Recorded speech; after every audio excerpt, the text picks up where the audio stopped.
resultado se presenta cuando en determinado momento nosotros tenemos una disminución de la cantidad de oxígeno y esta en determinado momento puede ser por diferentes circunstancias. Vamos a ver primero su definición y puede ser por un déficit parcial o total de oxígeno en determinado momento a la cual estamos expuestos. Hay diferentes definiciones, simplemente se las voy a hacer saber para que en determinado momento ustedes las conozcan, pero en determinado momento puede haber alguna serie de confusiones. Sin embargo, lo que nos va a interesar sobre todo es el término de hipoxia, que es la disminución de la presión de oxígeno en cualquier tejido del organismo. Y el otro término es la hipoxemia, es la disminución de la tensión de oxígeno en la sangre por disminución de la presión de oxígeno. Ahorita vamos a ver cuál es la diferencia en cuanto a estos dos términos. A medida que nosotros ascendemos, la presión barométrica disminuye y los gases se expanden, ya lo habíamos visto. El aire libre en cavidades corporales se expande aproximadamente en un 25 a 30%. Y la presión del aire es menor que la del nivel del mar, la sangre se absorbe menos y genera hipoxia. Y cuando nosotros no tenemos nada de oxígeno, se le da el término de anoxia o déficit total de oxígeno. Esto es importante porque anteriormente en una práctica que se hacía en medicina de aviación, que se llamaba de cámara de altitud, lo que se hacía era extraer el oxígeno de la cámara simulando ciertas altitudes al nivel del mar, que estamos hablando alrededor de los 20,000 pies. Y hasta esa altitud se les colocaba mascarillas con oxígeno, a esa altitud se les pedía que se la quitaran y que en determinado momento respiraran el oxígeno e hicieran unas pruebas que eran algunos cálculos mentales básicos o hacer una especie de crucigramas y conforme iba pasando el tiempo sin suministro de oxígeno adicional, obviamente se iba teniendo una mayor lentitud en cuanto a la realización de cosas. Eso era hipoxia. La anoxia es la falta total de oxígeno. Se generó una confusión precisamente con estos términos, toda vez de que en determinado momento hay diferencias importantes. Cuando nosotros tenemos poco oxígeno, dependiendo de esa cantidad de oxígeno, nosotros necesitamos pasar un tiempo muy prolongado para tener algún problema cerebral. Cuando nosotros tenemos la deficiencia total de oxígeno, que sería cuando hay un problema de un paro cardiorrespiratorio, incluso necesitamos de 4 a 5 minutos más o menos para que se genere un problema orgánico. Mientras no, y eso es con una deficiencia total de oxígeno. Cuando hay una deficiencia parcial, vamos a ver un poquito más adelante los tiempos de oxigenación, cómo es que se dan y el tiempo que podemos pasar con poco oxígeno. De tal manera que nosotros tenemos que, no nada más por la deficiencia de oxígeno, se puede generar hipoxia, sino por otras circunstancias. Y de tal forma, nosotros conocemos 4 tipos diferentes de hipoxia. La histotóxica, y que ocurre cuando una sustancia tóxica interfiere con las capacidades de los tejidos de utilizar el oxígeno. Esto es, por ejemplo, cuando en determinado momento nosotros respiramos, por ejemplo, gases de la combustión de algún incendio, sobre todo de cables, y que esto se va a los pulmones directamente, eso interfiere con que nosotros podamos respirar de manera adecuada. Y esto es un problema histotóxico, se le conoce porque las células llegan a una cantidad adecuada de oxígeno, pero en determinado momento no lo pueden aprovechar. Otro ejemplo es cuando nosotros consumimos algún tipo de medicamentos y que se producen algún tipo de desechos que pueden llegar a ser tóxicos para algunas células, también el oxígeno no se puede aprovechar de manera adecuada y por lo tanto hay que tener cuidado con el uso de algunos fármacos. Por lo mismo, en aviación, en términos generales, la mayoría de los medicamentos está contraindicado. Aquí, en ocasiones, como les hablaba de la combustión, también puede ser secundario al uso de tabaquismo de manera intensa, pero el tabaquismo lo podemos ver también en la cuestión de la hipoxia anémica, en donde resulta de la disminución de la concentración de hemoglobina y reducción o capacidad de transporte del oxígeno por la sangre. Esto es, cuando nosotros fumamos en exceso, es prácticamente lo mismo como que si nosotros viviéramos a una altura superior. El cuerpo detecta que hay una menor cantidad de oxígeno por el dióxido de carbono que nosotros estamos inhalando del tabaco y genera una mayor cantidad de células. Pero esas células, muchas de ellas están llenas de dióxido de carbono, no tanto de oxígeno. Y por lo tanto, nosotros en determinado momento podemos tener datos de baja concentración de oxígeno o de hipoxia. Otro tipo de problemas que nosotros podemos tener es precisamente cuando nosotros tenemos anemia. Tanto el hombre como la mujer debe tener una cantidad suficiente de sangre. Esta depende si está a nivel del mar o a una mayor altitud. En general, la cantidad de hemoglobina que maneja el hombre es mayor a la que tiene la mujer. Regularmente hay un gramo de diferencia. La hemoglobina se mide en gramos y a nivel del mar, aproximadamente lo normal en una mujer es entre 10 y 11 gramos de hemoglobina. En el hombre vienen siendo alrededor de 11 a 12 gramos. A nivel de la Ciudad de México, regularmente un hombre puede tener entre 13 y 14 gramos de hemoglobina y una mujer entre 12 y 13 gramos más o menos. Entonces, cuando en determinado momento yo tengo una cortadura y tengo pérdida de sangre, va a variar si yo estoy a nivel del mar o si estoy a nivel de la Ciudad de México o una altitud todavía mayor, para que en determinado momento a mí se me catalogue como que tengo problemas de anemia o de falta de sangre. Y esto en determinado momento me haga que me vuelva más expuesto a tener todo este tipo de problemas. El tercer tipo de hipoxia es la circulatoria y es una hipoxia por una inadecuada circulación precisamente de la sangre. Y esta en determinado momento puede estar dada sobre todo por tres causas. Una, en el caso de la aviación comercial no se ve, pero sí de la Fuerza Aérea, en donde la velocidad a la que desarrollan es mucho mayor, y esto es a través de algo que se llaman fuerzas G. Nosotros al viajar nos exponemos a diferentes tipos de fuerzas, y eso puede generar que la sangre se estanque y no circule de manera adecuada en virtud de la presión a la que la sometemos. Y en determinado momento, al no circular de forma adecuada, pues no lleva de manera adecuada el oxígeno a los diferentes tejidos y podemos tener este tipo de problemas de hipoxia. Otro es cuando nosotros tenemos un problema de un paro cardiorrespiratorio. Cuando tenemos un problema de paro cardiorrespiratorio, precisamente el corazón deja de latir, deja de circular la sangre y pues, por lo tanto los tejidos empiezan a sufrir de oxígeno. Y la tercera causa, que es algo similar, pero no es lo mismo, es el infarto cardíaco. Cuando hay un problema de un infarto cardíaco, el corazón también deja de funcionar. No al 100%, sigue funcionando, pero ya funciona de forma irregular.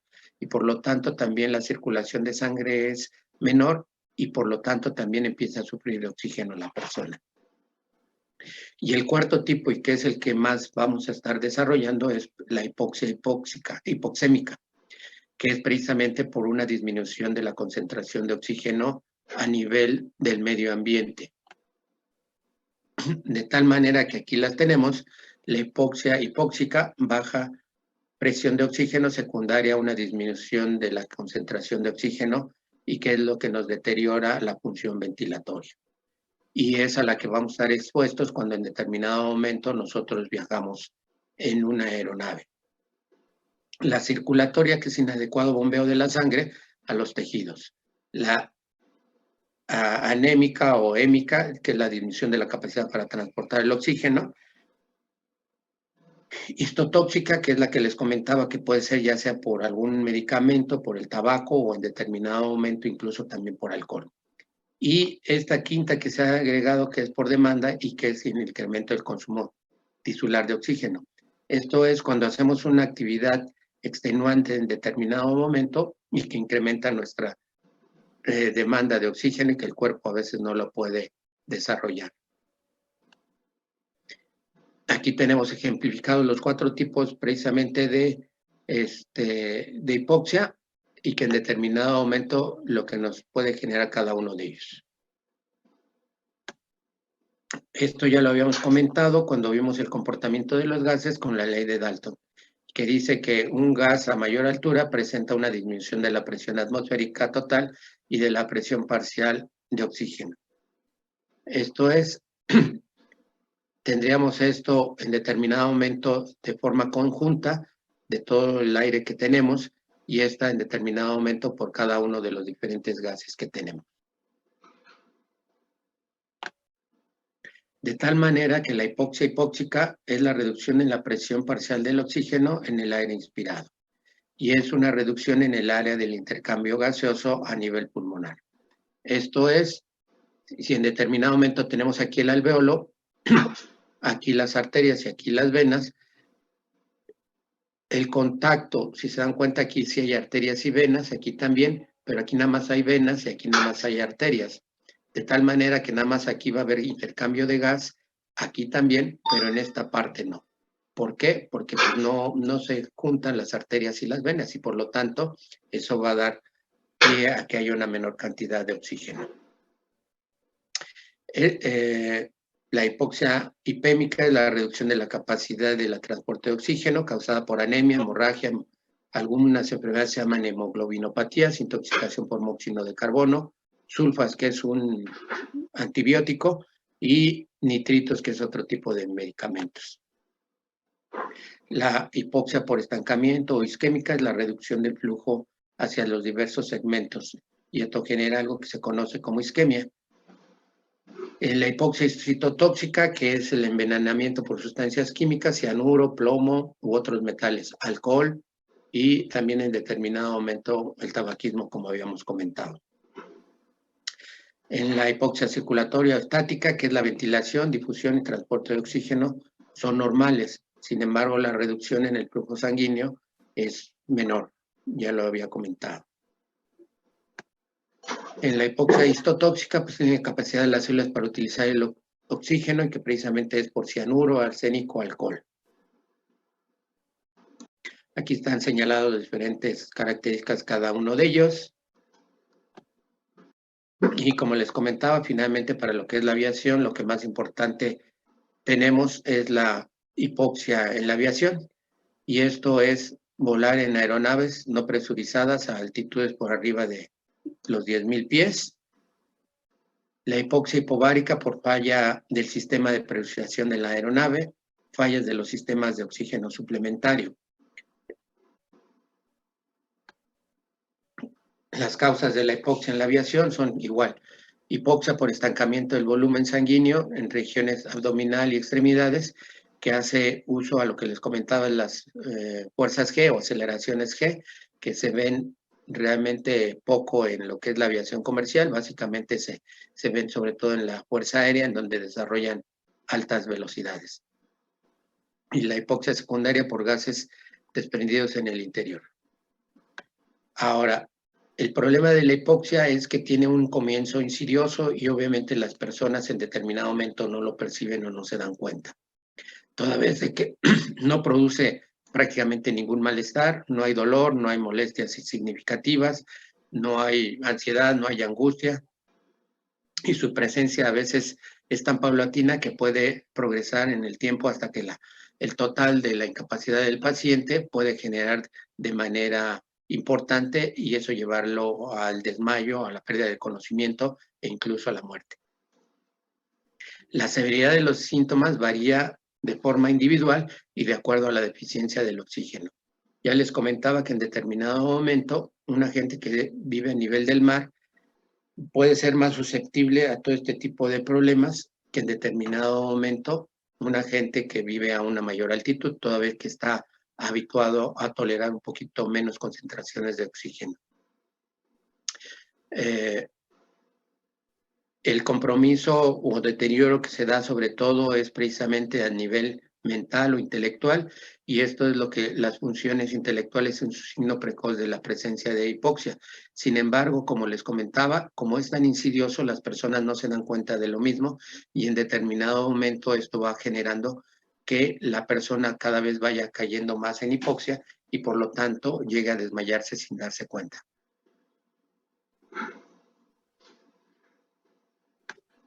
Algunos síntomas es tener una respiración agitada, aumento de la respiración, empieza a tener poca coordinación y puede empezar a tener coloración violácea o cianosis, tanto a nivel de los labios como a nivel de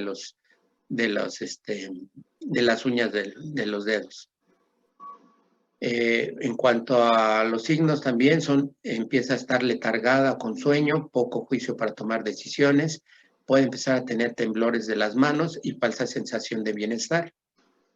Mientras que del lado de los síntomas tenemos la sensación de falta de aire, cansancio, va empezando a tener problemas de la visión, toda vez de que el ojo se considera que es una extensión del cerebro y que en determinado momento es uno de los primeros órganos a empezar a notar una sensación de baja de oxígeno. Puede experimentar una sensación de náuseas, puede empezar a ver un poquito de dolor de cabeza, debilidad muscular.